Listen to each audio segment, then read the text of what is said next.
Dans le reste de l'actualité, selon votre type de voiture, vous pourrez rouler ou pas dans certaines grandes villes. Les véhicules polluants seraient bannis pour améliorer la qualité de l'air. Ce projet de Nathalie Kosciusko-Morizet est présenté en ce moment. Virginie Gobier, qui aura le droit de rouler et où précisément ?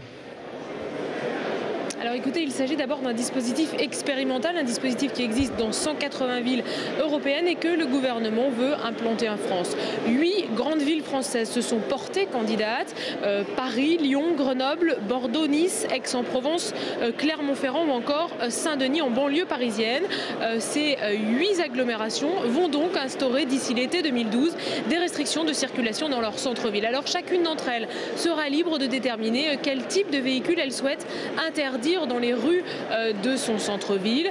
Pour la ministre de l'Environnement, il ne s'agit pas de bannir tous les véhicules les plus anciens pour l'instant du centre-ville, mais d'abord de se concentrer sur les plus polluants qui sont notamment les poids lourds et les véhicules utilitaires. Écoutez-là, elle répondait tout à l'heure à Elsa Giraud.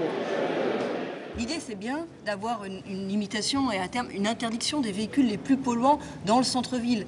Mais ça se fait sur une démarche volontaire, en négociant, c'est les communes qui choisissent. L'objectif, en fait, c'est d'inviter les communes à négocier avec les commerçants des centres-villes, peut-être pouvoir proposer des dispositifs alternatifs, des nouveaux modèles économiques de livraison avec des véhicules propres. Et à ce moment-là, on est dans du gagnant-gagnant.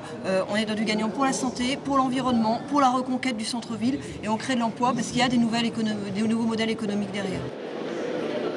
Et il s'agit d'un enjeu de santé publique. L'objectif, c'est de diminuer, réduire l'exposition des populations aux particules fines. Ces particules fines qui sont des micro-poussières cancérigènes à l'origine de maladies respiratoires comme l'asthme ou encore de maladies cardiovasculaires.